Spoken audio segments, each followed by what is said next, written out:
Guys welcome back to my channel. दोस्तों भाई लोग कैसे, आई होप मस्त बढ़िया अपनी लाइफ में बढ़िया कर रहे हो, मज़े कर रहे होंगे। तो अभी जैसे देख रहे हो सनराइज़ हो रहा है, मतलब होने वाला है अभी जस्ट। तो अब तो सनराइज़ के साथ साथ 450 की प्रॉब्लम की राइज होती जा रही है कहीं से। अब वैसे आप बोलोगे तो कोई बड़ी बात नहीं है ये चीज़ कि आपकी बाइक में प्रॉब्लम आई है, पर कुछ कंडीशंस ऐसी होती है ना कि वर्स्ट हो जाती है कि आप सोच नहीं सकते कि मैं क्या करूँ, और वो इतनी बड़ी होती नहीं एक्चुअली कि जब आप सोचो कि प्रॉब्लम हो। तो कुछ यही समझ के मैं सोचा आप लोगों के लिए एक वीडियो शेयर करना ज़रूरी है। प्रॉब्लम बड़ी नहीं है, पर अगर आप ऐसी सिचुएशन में हो, अकेले हो, अलोन हो, कहीं रास्ते पे ऑन द गो हो, तो ये ध्यान रखना, ये चीज़ आपको बड़ा रुलाने वाली है। तो चलिए आज का वीडियो इसी टॉपिक के ऊपर है कि हिमालय में आया क्या प्रॉब्लम है। क्योंकि मैं ये टॉपिक वैसे तो बनाना नहीं चाह रहा था, बट मेरे को लगा कि मेरे को बनाना चाहिए। मैं जब इतना प्रॉब्लम में मतलब इतना परेशान हो चुका, तो मेरी तरह और भी बहुत सारे भाई लोग हैं जो परेशान हो सकते हैं।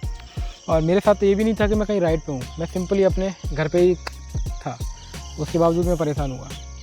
तो प्रॉब्लम क्या थी उस दिन की बात है। सबसे पहले आप लोग ये फुटेज देख लो कि हुआ क्या था उस दिन। फर्स्ट ऑफ ऑल अब ये फुटेज देख के समझ जाओगे थोड़ा सा।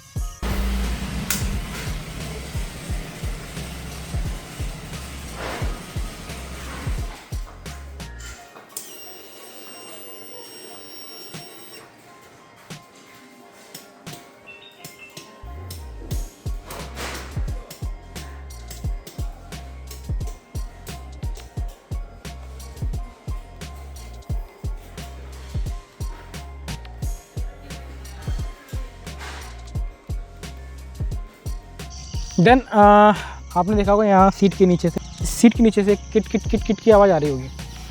तो मेरे को लगा शायद कुछ प्रॉब्लम इसके नीचे है, बाकायदा सेल्फ दे रहा हूँ, पर वो किट किट की आवाज़ आ रही है इस तरह की।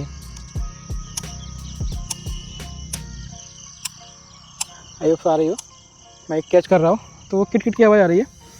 तो मैं थोड़ा डाउट में पड़ा कि कहीं कोई प्रॉब्लम तो नहीं है। हमने ये GPS सिस्टम इंस्टॉल किया था अपनी बाइक के अंदर, उसका भी ब्लॉग आने वाला है इसी के जस्ट बाद में।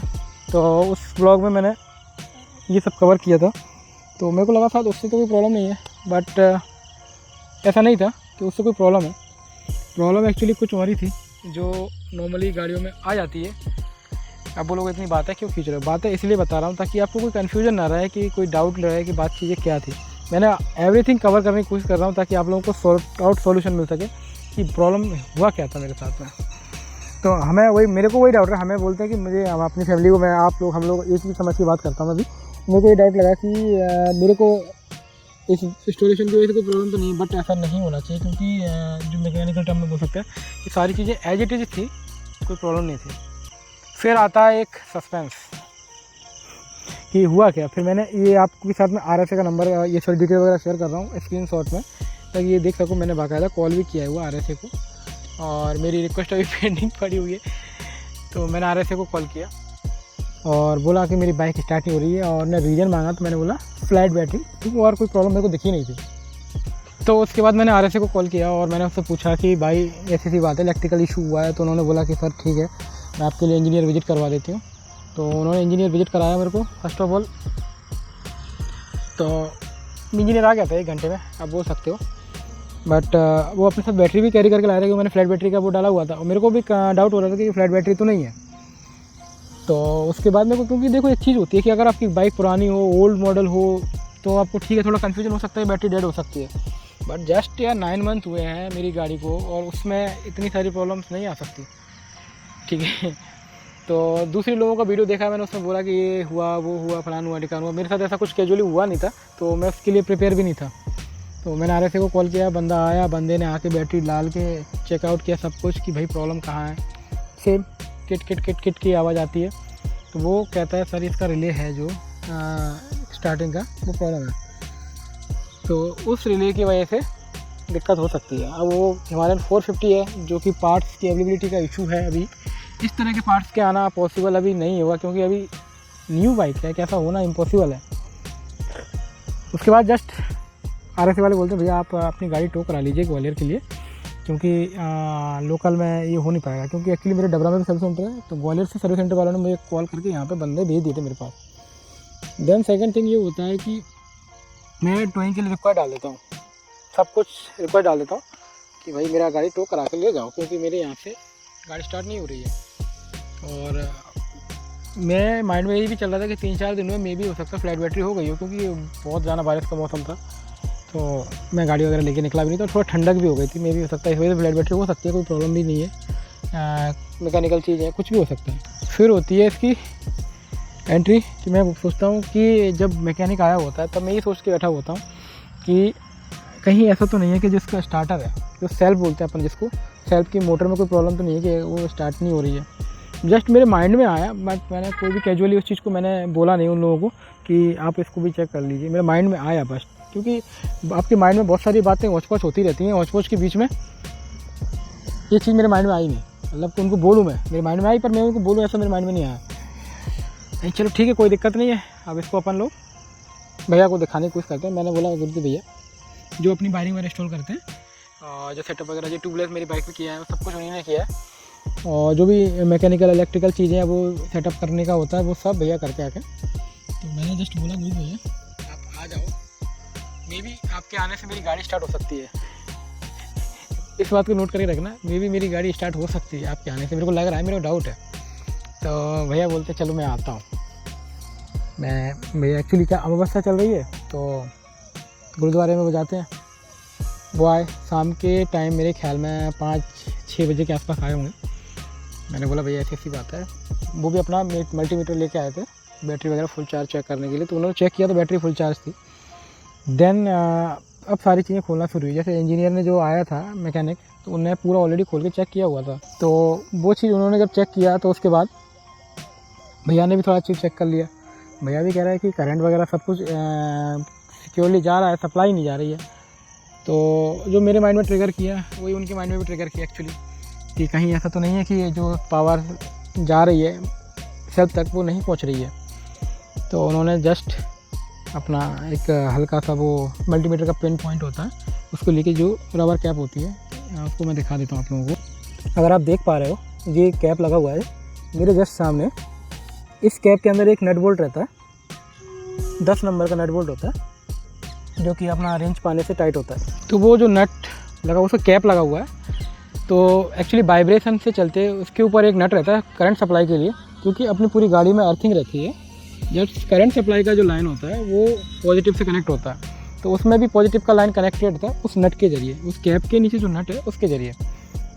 तो भैया ने जस्ट उसको माइनर सा टचअप किया और मैंने उसका सेल्फ दिया, तो गाड़ी जस्ट खोल पड़ी, मैं जिंदा हूँ।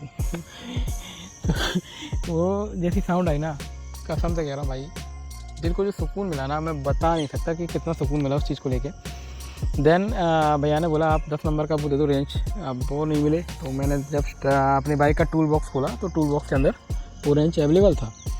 देन उसको मैंने भैया को दिया, तो जस्ट भैया ने उसको टाइट किया, मैंने बोला भैया लॉक टाइट लगा दो। भैया बोलते इसमें लॉक टाइट नहीं लगता है, क्योंकि ये इलेक्ट्रिकल जो सप्लाई है उसके लिए है, मतलब अगर इलेक्ट्रिकल सप्लाई में लॉक टाइट लगा दोगे तो आपकी सप्लाई प्रॉपर नहीं होगी, तो और दिक्कत हो जाएगी। तो वो ये रहा है कि जो नट था ना उसका वो टाइट ढीला हो गया था चलते हुए ओवर द टाइम, ताकि वो वाइब्रेशन के चलते ढीला हो गया था। अब वाइब्रेशन वाली बात पे मेरे को ऐसी इस बात की है कि मेरी भी गाड़ी में मतलब कोई नट ढीला हो सकता है वाइब्रेशन की इशू से। ऑल दो मेरे लेग गार्ड से लेके मेरे क्रैश गार्ड जो उसका ये है सब में लॉक टाइट लगा हुआ है, सब में।